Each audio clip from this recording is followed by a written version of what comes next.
Apa sih yang terjadi ke si anak dan hidupnya ketika dia terlalu banyak diatur oleh orang tuanya? Kayak dari mulai karir, pakaian, cara berbicara, segala-galanya itu diatur dari kecil. Percaya nggak, seorang anak yang tumbuh besar dengan orang tua yang terlalu mengatur bisa berkembang menjadi gangguan jiwa. Kalau dia mengikuti tadi orang tua yang selalu mengendalikan dia jadinya gagal untuk tumbuh menjadi sosok yang mandiri. Akibatnya, dia bisa anxiety-nya meningkat. Jadi gampang untuk cemas, ngerasa nggak aman, karena keamanan ini hanya bisa didapatkan dengan semua keputusannya itu harus dibantu, dipilihkan oleh orang lain. Kalau misalnya nih ternyata hubungan kita dengan ibu kita itu sudah kepala rusak lah, Oke. haruskah diperbaiki? Waduh, kaget juga nih pertanyaan yang banyak diajukan. Aku akan bilang bahwa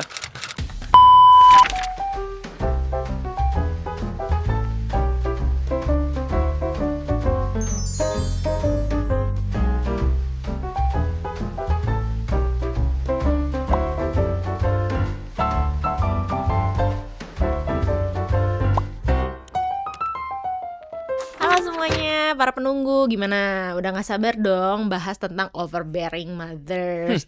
Di part 1 kemarin kita udah bahas tentang fatherless behaviors. Nah, temennya nih kita bahas overbearing mothers betul sekali. atau ibu yang terlalu terlibat. Biasanya kan kalau bapak-bapak absen nih, ibu-ibu present nih. Iya. Gitu. Dan dua-duanya bisa menjadi sumber trauma. Iya, jadi Bapak nggak ada, ibunya ada. Tapi Iya. tadi sama-sama ketiadaan ini membuat dampak pada si anak, Betul. kehadiran ibu memberikan dampak juga pada si buat anaknya. anak. Kayak gitu. Jadi yang berlebihan tuh gak baik, bro. Betul sekali. Yaudah Ya. kita masuk lagi nih ke segmen Durian. Dunia dalam penderitaan. Penderitaan apa yang kita bawa hari ini? Penderitaan tentang ibu-ibu yang terlalu hadir dalam hidup anaknya, Hmm. terlalu ngatur dalam hidup anaknya. Dan apa sih dampaknya ke anaknya sekarang gitu? Sebelum kita mulai nanti, mungkin nih ibu-ibu bakal, bukan begitu dok, kami tuh Disclaimer. kami tuh cinta sama anak kami tuh peduli, makanya Kita kami tuh pingin yang mengendalikan. terbaik. Betul sekali ya. Jadi disclaimer dulu, kami Iya. bukannya merendahkan atau mengkritisi peran dari para betul. ibu. Ini suatu proses yang tidak disadari, unconscious, di mana seorang ibu yang awalnya nih harusnya biasa untuk mencintai, biasa untuk mengayomi, malah jadi berlebihan, malah jadi mengontrol. Mothers know best. Best. Kalau Nah, kata The Tangled ya. Nah, katanya gitu kan, ibu ini tahu yang terbaik. Tapi Terbaik. tadi, dia jadi lupa. Dia memberikan apa yang dia pikir anaknya butuhkan. Betul. Bukan apa yang anaknya beneran butuhkan. Betul. Disitulah malah jadi nanti seorang anak akan merasa, ini ibuku terlalu controlling. Ibuku memberikan sesuatu yang aku nggak butuhkan. Bukannya malah membuat anak ini tumbuh, malah jadi kayak sesak. Apa sih sebenarnya overbearing mother? Coba tolong jelasin dong. Oke, overbearing mother. Jadi seorang ibu itu kan memang dia akan mengurus anaknya. Itu adalah insting seorang ibu. Nah, overbearing ini adalah ketika seorang ibu ini jadi terlalu mengurus anaknya yang jadi malah nggak bagus juga. Dasarnya bukan lagi cinta, tetapi ada dominance yang pertama. Ya, kedua, intrusif. Jadi udahlah dia mengatur-ngatur dominant nih, ini harus ngikutin sesuai yang dia inginkan. Dia juga intrusif, dia masuk dan bisa mengutak-ngatik itu. Bayangkan termasuk apabila Napas aja diatur ya. bisa jadi demikian. Ritmenya harus kayak gini. Bisa jadi, itu bisa jadi sampai kayak, nih kamu harusnya pasang kipas di sini, pasang AC di sini. Ini kan juga bahkan beneran Feng shui-nya harus bisa begini. sampai seperti begitu. Jadi bukan cuma dominan, tapi tadi bisa intrusif dan masuk ke dalam situ. Dan ketiga, ada emotional fusion. Artinya apa? Dia jadi kayak melekat dengan anaknya. Seolah-olah ini anak harus sama semuanya dengan dia. Begitu. Nah, jadi itu problemnya adalah, kayak aku bilang nih, analoginya sama seperti seseorang yang mungkin menanam sesuatu. Dia karena terlalu cinta sama tanaman ini, disiram sehari 4 kali. Karena kasihan, kering dikit disiram, itu sedikit dikit kayaknya butuh pupuk nih. Siram lagi, besoknya pupuknya kurang nih, dikasih lagi. Dasarnya kan sebenarnya itu udah bukan cinta lagi, tapi terlalu controlling. Terlalu dominan, terlalu intrusif ke dalamnya. Begitu. Oke. Nyambung nih sama pembahasan kita yang pertama tadi tentang fatherless behavior. Kan sebenarnya kalau misalnya sosok fatherless ini tuh lekat juga dong hubungannya sama mother kan. Kan kalau misalnya father dan mother ini mereka menikah, lalu punya anak. Yap. Ketika sosok ayah sendiri nggak ada, nggak hadir, kalau tentang bercerai ataupun tentang meninggal, ya kalau meninggal beda cerita lah. Kita kita contohkan lah kalau misalnya AFK kayak tadi ya, away from keyboard gitu, Hmm, ataupun kalau misalnya sosoknya ayahnya ini ada dan tiada gitu, oke, ada tapi nggak ada gitu, ataupun kayak tadi bercerai, itu kan berdampak juga tuh untuk si ibunya betul. gitu. Itu gimana sih dampak emosionalnya ke si ibu? Baik, yang paling pertama adalah karena ibu ini instingnya adalah untuk mengayomi, dia jadi Hmm, mungkin berpikir mengambil peran ayah juga, peran ganda ya, peran ganda gitu. Jadi udah selain menjadi ibu, dia menjadi ayah juga. Secara teori bisa, kenyataannya berat. repot. Repot banget ya, tadi dia perlu berarti bekerja juga, perlu mengurus anak juga, dan ingat bahkan ada prinsip ini kan, menjadi ibu rumah tangga itu udah full time job. Job, ya. Nah, sekarang udahlah dia full time job sebagai ibu rumah tangga, full time job juga mungkin menjadi pekerja yang mencari uang.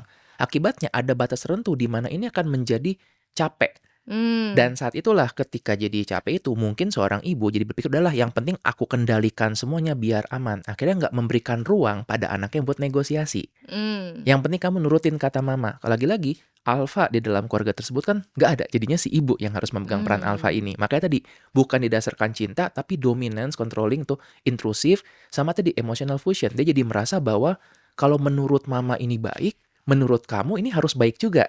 Mother's knows best, gitu. Oh, iya iya iya iya iya. Jadi Terus, dampaknya adalah si ibu ini menjadi tadi, dia mungkin jadi mengendalikan si anaknya. Problemnya, karena anak ini dari kecil terus-terusan diprogram seperti itu, anak ini pun percaya bahwa dia perlu melekat dengan ibunya. ibunya. Dan nanti problemnya adalah ketika kalau anaknya nggak nikah sih, nggak masalah. Tinggal bareng sama ibu seterusnya. Tapi seorang anak, kan dia akan butuh untuk keluar dari sangkar. Betul. Dia perlu untuk berelasi dengan orang, perlu untuk mungkin dia menikah, bangun keluarga sendiri. Saat itulah dia susah lepas dari ibu, ibunya juga susah lepas dari anaknya. Hmm. Nah, ini yang kita nyebutnya itu kalau dalam ilmu psikologi enmeshment. Jadi itu kayak dia tuh kayak melebur gitu, melekat. Ibaratnya kayak jaringnya saling melekat satu sama lain. Hmm. Nah, dalam situasi itulah seorang anak ini walaupun dia sudah dewasa tetap menjadi anak. Seorang Hmm. ibu walaupun anaknya udah punya keluarga sendiri tetap dia over involved menjadi ibunya. Makanya Hmm. problemnya sering terjadi nanti ketika anak ini dewasa, Ketika menikah ya. ketika menikah terutama. Hmm. Begitu. Oke, kalau kayak gitu di dinamika keluarga itu sendiri, itu yang terjadi itu bakal gimana sih ketika si ibu ini take over segala hal? Oke, ini bagus banget. Jadi di keluarga yang biasanya yang terjadi Hmm. kan seperti gini ya. Ada ibu, ada ayah, lalu ada anak. Hmm. Tumbuh besar anaknya ini mulai ketemu dengan teman-teman, mulai remaja. Di situ dia mulai menyadari bahwa aku dan orang tuaku adalah makhluk yang berbeda. Ya. Nah, ini kalau dalam konsepnya Margaret Mahler, kalau nggak salah disebutnya sebagai individuation. Jadi separation individuation. Dia Hmm. perlu nyadar bahwa aku adalah makhluk yang terpisah dari orang tuaku. Hmm. Bukan meninggalkan, cuma kayak, oh ada orang tuaku, ada teman-temanku. Di Hmm. situ ketika dia mulai keluar, dia menyadari bahwa ada hidup di luar dari keluarganya. Semakin dia dewasa, baru tuh nanti dia akan meninggalkan sangkar. Hmm. Dia mulai mungkin kuliah, bahkan ada beberapa yang mungkin merantau. Dan itulah momen menyadari bahwa aku adalah entitas yang terpisah dari keluargaku. Mm-mm. Nah, proses ini katanya nih harus terjadi pada manusia. Karena suatu saat dia bakal menjadi makhluk yang mandiri. Mm-mm. Cuma kan kalau kita ngomongin tentang budaya timur, ya ingat Mm-mm. ini kan tadi teori ini semuanya berdasarkan budaya barat. Iya, Budaya timur kan beda. beda banget. Kekeluargaan adalah nomor satu gitu. Jadi mungkin Mm-mm. ada modifikasi sedikit. Ini yang membuat ketika seseorang mungkin usia udah 20-an, 30-an belum menikah, masih wajar untuk tinggal dengan Orang tua, keluarganya. ya. Masih nggak apa-apa, mungkin beda kalau dengan budaya barat dianggap itu negatif sekali. Tetapi yang tadi jadi problemnya adalah ketika dia sudah punya keluarga sendiri pun, dia jadi nggak separate. Nah, tadi makanya proses tadi separation individuation itu perlu terjadi dengan menyadari bahwa dia dan orang tuanya adalah entitas yang berbeda. Sayangnya ini kan butuh dua pihak. Hmm. Butuh anaknya untuk mengatakan, "Mah, aku mau untuk menjadi individu." Dan butuh ibunya untuk mengatakan, "Oke nak, hati-hati ya." Oke. Nah, yang terjadi adalah ketika anaknya mau untuk berpisah, kira-kira ibunya gimana kalau ini terlalu involve? Nggak boleh. Nggak boleh. Iya. Ternyata dia bilang, kamu mau ninggalin mama, durhaka, dulu mama udah ngejaga kamu, bla bla bla bla. Hmm. Akhirnya kalaupun si anak ini mau proses untuk melepas, dia tertarik untuk kembali, fuse lagi. Mm-mm. Nah itu yang dibilang makanya ada emotional fusion di situ. Nah ini sekali lagi aku bilang, kalau misalnya dia hanya tinggal berdua dengan ibunya, mungkin nggak terlalu bermasalah. Mm-mm. Itu aja sebenarnya udah masalah gitu. Tapi ketika dia mulai berencana untuk bekerja, Gimana kalau tiba-tiba ada panggilan dinas keluar kota? Gimana Iya kalau dia iya perlu iya. bertemu? Itu jadi problem lagi. Mhm Gitu. mhm. Ada nggak kamu kenal dengan mungkin beberapa cerita dalam lingkungan sehari-hari di mana tadi seorang ibu yang menunjukkan seperti itu? Banyak, banyak banget. Ada beberapa teman aku yang emang nggak bisa lepas, ujung-ujungnya sama keluarganya atau sulit lepas. Sulit Dan lepas. salah satunya itu adalah kalau misalnya kita ngomongin soal budaya timur ya, susah lepas untuk dari keluarga itu kalau syarat untuk lepas dari keluarga itu adalah menikah.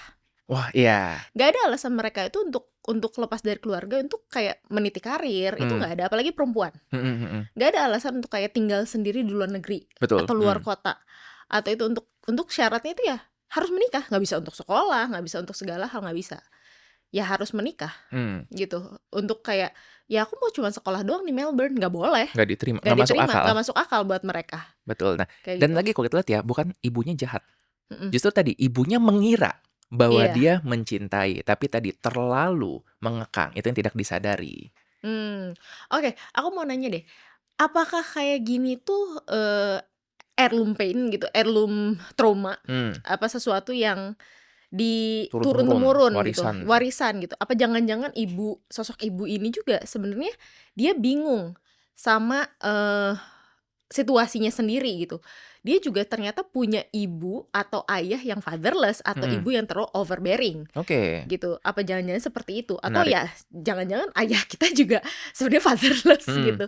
Ya yang terjadi selama turun temurun Baik, gitu. ini menarik ya, karena kembali kan aku mengatakan ya bahwa transgenerational trauma itu memang ada. Suatu Mm-mm. trauma itu turun-temurun dalam keluarga, sampai ada satu sosok yang siap untuk berhadapan dengan trauma Mm-mm. tersebut dan mengubahnya. Iya, Bisa jadi itu adalah kita-kita nih yang lagi iya, mendengarkan podcast ini. betul. Jadi ketika kita merasa bahwa wah orang tuaku dulu parentingnya salah bla bla bla, ya biarkan mereka seperti itu. Yang penting kita yang akan memutuskan siklus dari trauma tersebut. Dan betul sekali, orang tua kita mungkin juga dengan kekurangan konsep parenting yang ada, mereka hanya mengulangi trauma yang terjadi sebelumnya. Seorang ibu yang terlalu controlling bisa jadi karena dulu orang tuanya Juga controlling. controlling, Jadi iya. yang dia tahu adalah, oh inilah caranya. Dan kalau lepas dari keluarga ya salah satu Betul. alasannya cuma menikah gitu. Bisa jadi juga bahwa orang tuanya ini mungkin nggak controlling, tapi justru mungkin terlalu abai karena anaknya banyak. Jadi kayak udahlah terserah gitu. Nah, jadi dia jadi merasa bahwa wah aku nggak diperhatikan. Iya. Jadi dia jadi overkompensasi ketika punya anak. Aku nggak mau anakku seperti ini. Aku mau anakku diperhatikan.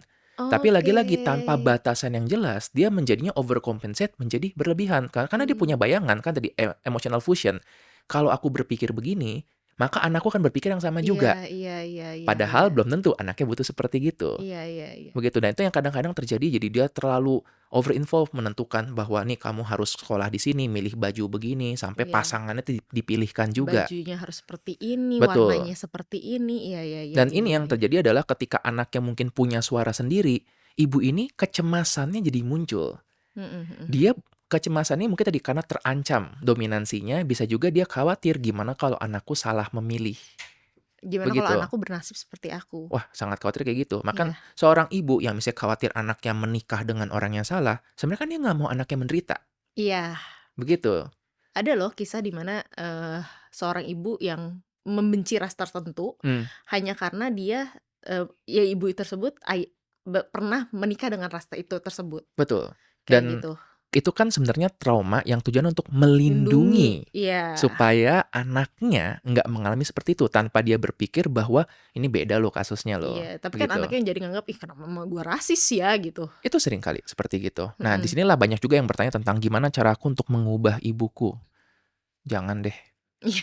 Susah. Karena kan itu udah terjadi bertahun-tahun Iya. lalu dan dia juga mungkin ya perlahan kali ya, Betul. kalaupun itu ya pengertiannya perlahan. Makanya dalam konsep transgenerational trauma kan kita mengatakan bahwa mungkin kamu itu adalah transitional character. Bukan kamu yang akan mengubah ibumu, tapi kamu yang akan mengubah ke bawah-bawahnya. Mulai Iya. dengan kamu yang sebelumnya nggak pernah, misalnya orang tuamu nggak pernah mendengarkan anak, mulai dengan kamu mendengarkan anak. Nanti mungkin anakmu yang akan mendengarkan lebih baik lagi dan seterusnya gitu. Sampai Betul. terjadi perubahan menjadi arah yang lebih baik. Kalau gitu gimana sih cara ngebedain ini tuh ibu kita mau protektif atau ibu kita ini ya terlalu overbearing? Wah, ini susah sih ya. Karena kalau ditanyain pasti ibu bilangnya protektif. Iya. Pastikan ya, bukan overprotective. Iya, iya. Dan kenyataannya memang bener kan, dunia itu nggak selalu aman. Hmm. Jadi kalau misalnya seorang anak bilang bahwa, "Mah, aku mau naik motor sama temanku touring keluar kota." Respon yang wajar dari seorang ibu adalah, "Sama siapa? Udah jangan," gitu, ya kan? Itu kedengeran di telinga ibu apa? "Ma, aku mau nabrak-nabrakin motor." Oh, bener banget. "Ma, aku ngumpul sama teman-temanku malam." Didengar kayak, "Ma, aku mau tawuran sama RT sebelah," gitu kan. Iya. Dan itu karena tadi kecemasannya yang berlebihan Iya. itu. Makanya kan gini, gimana pengaruhnya itu ya akan sangat besar sekali. Di sinilah perlu untuk dua pihak ini mau untuk sama-sama komunikasi. Iya. Cuma ya artinya gini, aku kan mengatakan dalam sebuah sistem keluarga mau nggak mau kita mengakui orang tua ini powernya lebih besar. Iya. Jadi mungkin kita perlu untuk beradaptasi dalam batas tertentu, dalam tahap tertentu, tapi kita tetap membuat boundaries juga. Hmm. Nah, boundaries ini adalah tadi loving someone from a distance. Iya. Karena nanti suatu saat ketika kita mau mengatakan kita membuat individuation, mau terpisah gitu secara individu dari orang tuanya, banyak juga anak yang jadi khawatir. Seolah-olah, hah, berarti aku disuruh durhaka, berarti aku disuruh untuk nggak peduli dengan orang tuaku. Nggak ada yang bilang gitu, cuma kita membuat jarak yang cukup sehat. Di mana jarak ini artinya, kamu tetap mencintai orang ini, tapi dari jarak tertentu. Supaya memberikan kesempatan bagi masing-masing ini untuk tumbuh. Oke, gini deh, kalau misalnya kita udah menjadi ibu, gimana sih kita mengatur rasa cemas kita biar kita nggak jadi overbearing? Oke. Ini sulit sekali ya. Hmm. Karena tiap generasi akan butuhnya berbeda-beda. Hmm. Kita mungkin sekarang bisa mengatakan bahwa, oh generasi sekarang misalnya anak jangan terlalu banyak main gadget, jangan terlalu ngobrol sama AI. Jangan-jangan di masa depan orang yang megang AI jadi sangat-sangat baik hidupnya. Iya. Berarti bukankah jadi jahat nih seorang ibu melarang seperti itu? Yang terbaik adalah tetap biarkan komunikasi, jadi understanding. Oke, seorang anak tetap dia butuh untuk menyampaikan dan walaupun orang tuanya nggak harus mengiyakan. Contoh nih, misalnya ada tanya tentang, "Kamu kalau besar mau jadi apa?" Anaknya bilang, "Aku mau jadi unicorn, aku mau jadi mermaid," gitu. Bukan harus tiba-tiba diajak ke dokter terus tolong dioperasi gitu jadi unicorn, enggak. Tapi kan Iya, iya, menanyakan tentang, "Oh, emang unicorn tuh gimana?" Dia bilang, "Oh, aku iya. larinya cepat." Mermaid tuh gimana? "Oh, aku bisa berenang." Nah, Berenang. jadi dengan demikian ketika mendengarkan itu kan dia membuka ruang untuk diskusi. Nah, Ah. perannya seorang ibu itu mungkin tadi menggantikan peran yang kita bahas sebelumnya ayah menjadi regulator. Begitu. Jadi Hmm. supaya dia nggak yang bukan mengontrol harus begini, tapi jadi regulator, mendengarkan masukan lalu coba untuk mengolah itu. Sayangnya tadi kan ketika seorang ibu ini memiliki peran ganda, ya kayaknya sulit sih untuk Mm-mm. untuk seperti itu. Bahkan untuk nafas diri sendiri aja udah susah, ini lagi perlu untuk meregulasi itu. Makanya tadi kita bilang kan di pertemuan sebelumnya, nggak apa-apa apabila ibu ini mengencourage seorang anak untuk memiliki sosok yang lain untuk menjadi regulator, bukan menjadi substitusi, tapi referensi. Hmm. Begitu. Oke.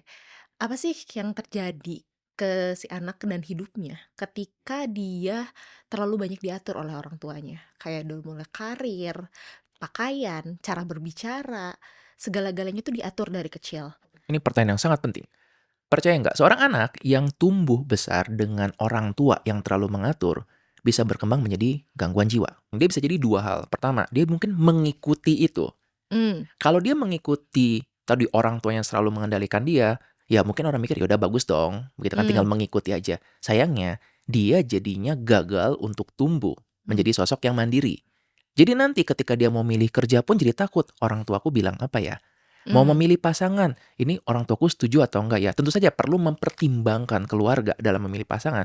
Tapi jadi dia terlalu kaku bahwa aku harus memilih sosok yang sangat dicintai oleh orang tuaku. Padahal kan yang mau menikah dia. Ya. Akibatnya, dia bisa di anxiety-nya meningkat. Jadi gampang untuk cemas, ngerasa nggak aman, karena keamanan ini hanya bisa didapatkan dengan approval dari orang tuanya. Ya. Bisa jadi dia juga berkembang jadi personality yang dependent. Kita belum pernah bahas tentang dependent personality disorder, tapi ada tipe kepribadian tertentu di mana dia jadi merasa semua keputusannya itu harus dibantu, dipilihkan oleh orang lain. Bisa jadi BPD nggak? BPD juga bisa. Nah, tadi kan aku ngomongin tentang yang dia mengikuti. Hmm. Ada juga yang mungkin melawan itu, tetapi kan nggak sanggup, namanya masih kecil ya. Iya. Jadi terjadi tuh kayak cognitive dissonance. Dia membayangkan bahwa orang tuaku ngomong begini, aku harusnya A, B, C, D. Tapi kok aku ngerasa nggak nyaman. Aku kok nyamannya dengan yang X, Y, Z. Hmm. Ketika orang tua bilang, nggak boleh ngumpul sama teman-teman kamu. Teman kamu tuh jahat, orangnya tuh nggak beres. Tapi begitu ngumpul teman-temannya, loh kok aku nyaman. Nah, dalam kondisi ini ketika dia akhirnya nggak menyetujui kata-kata orang tuanya, dia terjadi konsep dirinya itu jadi rusak. Oh. Dia jadi merasa, aku ini siapa sih? Jadi bingung. Nah, akhirnya tadi dia menjadi merasa kosong, merasa kayak bingung dengan dirinya. Bisa jadi dia berikutnya akan berkembang menjadi seseorang dengan emotionally unstable karena nggak pernah punya pegangan tentang diri itu menjadi seperti apa. Belum lagi, dalam kondisi yang dia sering mengalami trauma yang konsisten ya, entah traumanya secara fisik, psychological, itu juga berpotensi tinggi untuk menimbulkan kemungkinan jadi bipolar, gangguan Oke. mood bipolar. Karena bipolar itu berhubungan dengan tadi stres di masa kecil, akhirnya dia jadi gagal meregulasi emosi, dan pas besar akhirnya dia menjadi korban.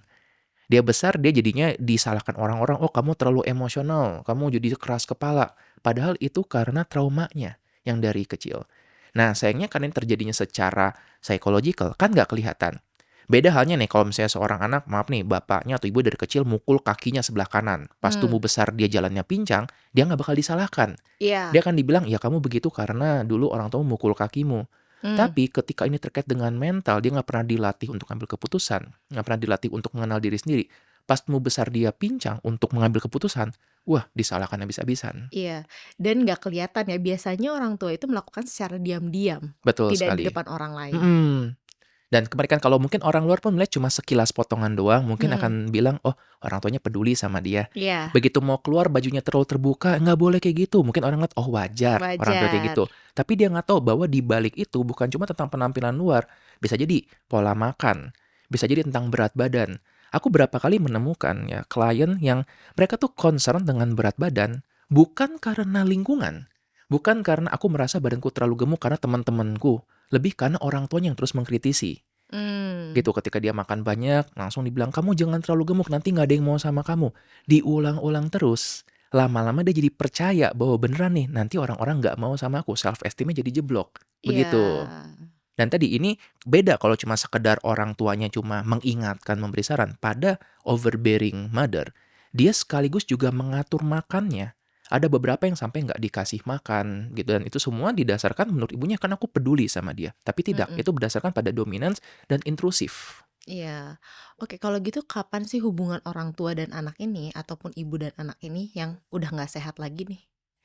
Pengaturannya udah nggak sehat lagi nih? Oke, ini memang agak sulit ya. Tapi aku membayangkan gini, gimana seandainya suatu hari ibunya nggak ada? Oh, Pada anak yang cukup mandiri, ya ketika ibunya nggak ada, dia bisa menentukan jalan hidupnya sendiri. Mungkin akan bingung di awal-awal. Tapi ketika tadi dia enmeshment, terlalu terlibat dengan ibunya, berarti ketika ibunya nggak ada, dia nggak bisa ngambil keputusan. hmm, Dia bingung gitu, akan harus seperti apa. Nah ini yang akan jadi berbahaya. Makanya baru kelihatannya mungkin later in life. Begitu. Atau ketika ibunya mungkin masih ada, tapi tadi dia perlu mengambil peran sebagai seorang istri, sebagai seorang suami. Saat itulah ketika dia jadi merasa nyadar, "Aku nggak punya nih suaraku sendiri." Karena mmm, selama ini dia hanya menjadi corong bicara dari pendapat ibunya. oke.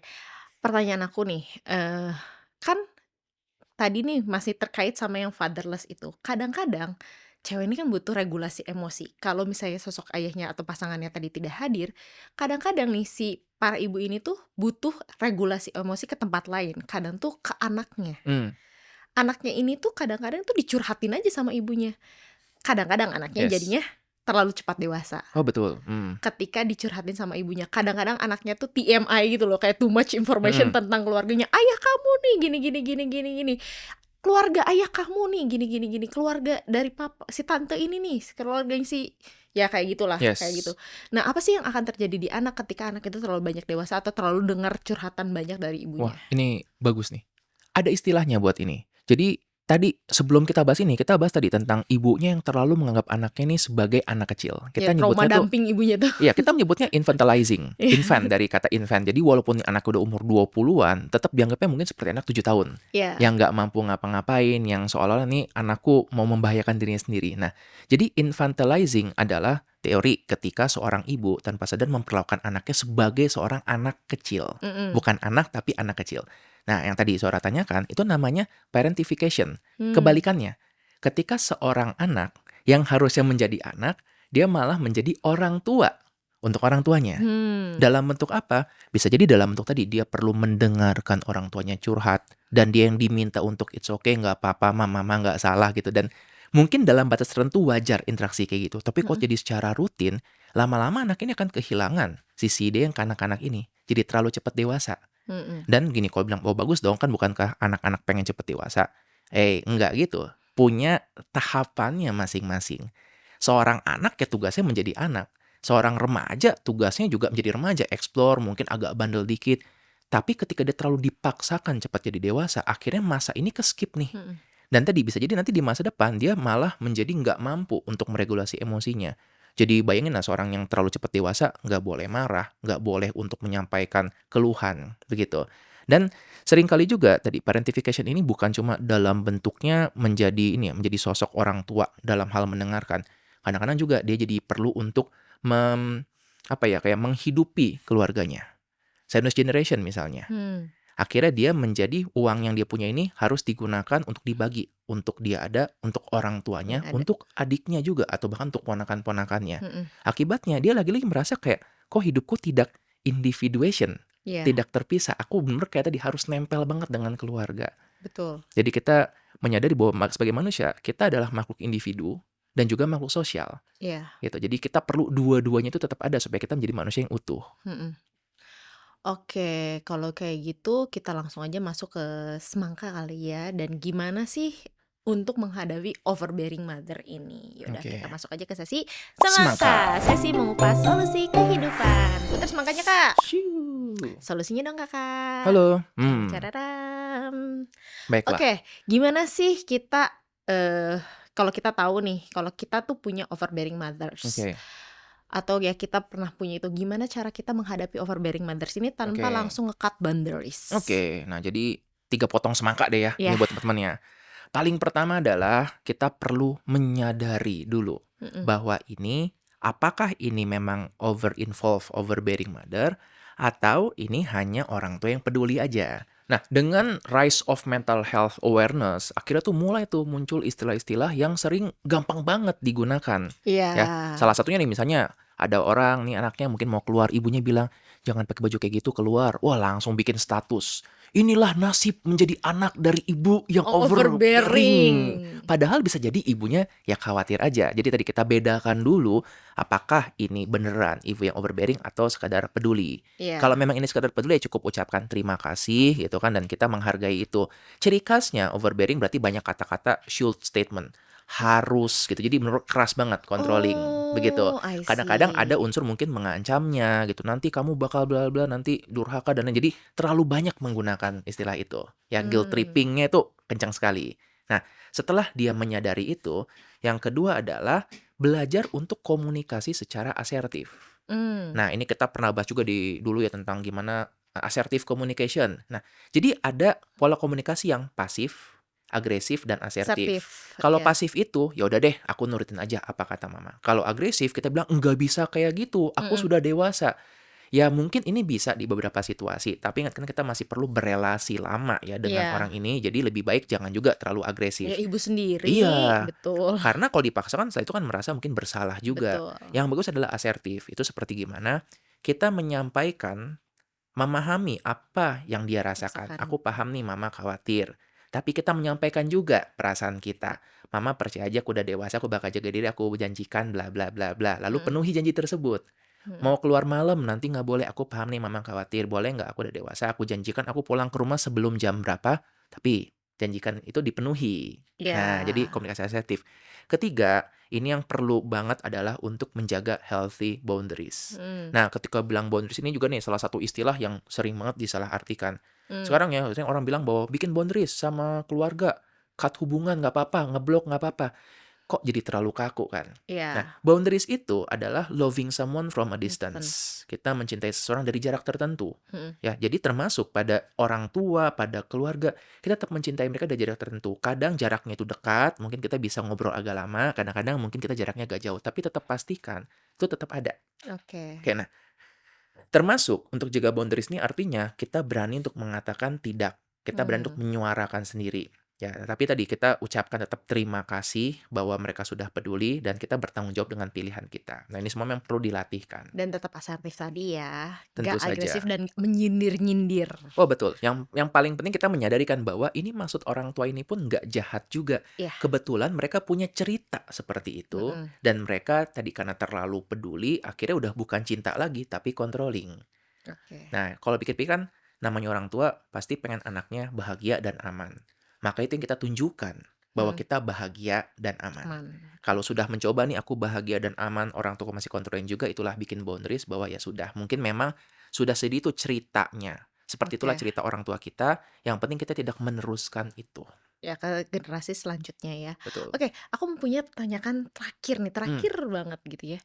Kalau misalnya nih ternyata hubungan kita dengan ibu kita itu sudah kepalang rusak lah. oke. Haruskah diperbaiki, Dok? Wus. Dok manggilnya. Waduh, ini jadi kaget juga nih karena aduh, wah ini pertanyaan yang banyak diajukan. Aku akan bilang bahwa tergantung. Oke, Tergantung orangnya. tergantung orangnya. Ya, sangat bergantung dari konteksnya dulu. Mm, Beberapa hubungan bisa diperbaiki, beberapa hubungan memang sadly nggak bisa diperbaikin lagi. mm, Begitu. Dalam beberapa situasi apabila memang perlu untuk memutuskan hubungan, bisa jadi itu jalan yang terakhir yang Terakhir banget diambil. yang diambil ya. Tapi jangan buru-buru ya seperti itu. Sama kayak gini kok. Dokter kan juga kadang-kadang bisa untuk apakah kaki perlu diamputasi? Ya, dokter kan bilang itu jalan terakhir. Apabila tadi kondisi ini memang memperburuk, bisa mengancam nyawa, mungkin lebih baik meng-cut itu. Hmm, Tapi kembali ini perlu dibicarakan lah. Ini aja kan perlu untuk diskusi dengan berbagai dokter, dengan ya. pihak keluarga, sama juga dalam situasi. Dan menurutku kayaknya sangat jarang ya perlu sampai meng-cut itu, kecuali tadi memang ini berbahaya secara fisik, berbahaya secara mental, berbahaya secara emosional, dan memang nggak ada peluang untuk memperbaiki lagi. Begitu. Dan Susah ketika lah ya. ketika itu terjadi pun tetap juga ada yang merasa bersalah. Beberapa klienku aku dengarkan cerita bahwa mereka memutuskan untuk ya sudah aku memutuskan anggap udah nggak berrelasi dengan keluargaku. Tetap aja ada perasaan bersalah ketika mendengarkan suatu hari, oh ayahnya meninggal. Hmm, Walaupun sudah 10 tahun nggak ketemu, tetap itu ada perasaan sedih, merasa Iya. jangan-jangan harusnya bisa diperbaiki. Mm-mm. Gitu ya. Itu adalah suatu memang konsekuensi. Ya, Iya. cost yang harus dibayarkan dari action yang diambil. Menarik ya pembahasan tentang overbearing mother dan fatherless behaviors ini. Dan agak berat Berat ya ya? sebenarnya, berat Gimana banget. teman-teman? Apakah merasa terlalu berat gitu Terlalu berat topiknya? ya. Atau mungkin tadi kepikiran beberapa hal ya? Iya, dan gimana apa yang kalian pelajarin dari hari ini? Ataupun kalian kepikiran, oh jangan-jangan dia nih pasanganku Wah. punya overbearing mother, atau pasanganku Bisa. ternyata calon-calon fatherless behaviors nih gitu. Dan apa kalian mungkin udah tahu nih ke depannya bakal kayak gimana? Mau jaga boundaries kah? Atau mungkin ke depannya mau seperti apa gitu? Yang jelas ingat, kalian gak bisa ngubah orang karena itu sudah terjadi selama bertahun-tahun. Yang kalian bisa lakukan ya kayak yang tadi kita udah kasih tipsnya. Ya. Bener gak? Mencoba untuk berelasi sebaik-baiknya Iya. sambil mengenali boundariesnya sendiri. Wah, kita udah bahas tentang bapak, udah, ibu, udah. Apa kita bahas tentang apa nih? Tentang Siblings. sibling rivalry bisa. Aku tuh pengen bahas sebenarnya tentang sifat anak pertama, kedua, dan ketiga Waduh. biasanya tuh. Seru juga tuh ya. Anak tunggal juga biasanya ada tuh Mm-mm. gitu, kayak gitu. Aku pengen bahas Bener sebenarnya itu. nggak sih itu? Apakah itu hanya mitos? Bener gak sih kalau misalnya anak pertama tuh segala mandiri? Wah, Anak lucu kedua gitu. itu tuh nggak pernah dianggap. Wes, boleh tuh Anak ya. ketiga itu tuh Manja. bener Aduh. gak sih? Aduh, pingin bahas juga tuh sebenarnya. Ayo, bener gak ya kayak gitu? Boleh kali ya nanti Boleh. next kita bahas. Oke, kalau kalian ada mungkin pertanyaan atau masukan-masukan ide bahasan, boleh kalian langsung komen aja di kolom komentar. Tapi kalau aduh aku malu banget gitu untuknya, kalian bisa diklik aja link yang ada di description box itu. Klik terus kalau misalnya Kak Sora bahas ini dong, Dokter Andreas bahas ini dong, aku punya pertanyaan kayak gini, atau mau curhat juga boleh, nanti kita bacain dan kita bahas juga curhatan kalian. Terus kalau misalnya tapi ada syaratnya nih, kalau misalnya mau curhatannya dibahas ataupun itu, diklik dulu dong tombol subscribe-nya sama iya. nyalain dulu link notification-nya juga. Dan jangan lupa juga di follow Instagram kita di @pod.ruangtunggu dan Instagramnya Dokter Andreas di @dertikndriamon. dan Instagram aku di @littlesora. Baiklah, terima kasih para penunggu dan selamat menunggu ruang tunggu berikutnya. Ya. Ingat, di setiap perhentian pasti ada cerita. Oke, Cepat. selamat nunggu ruang tunggu berikutnya. Bye-bye.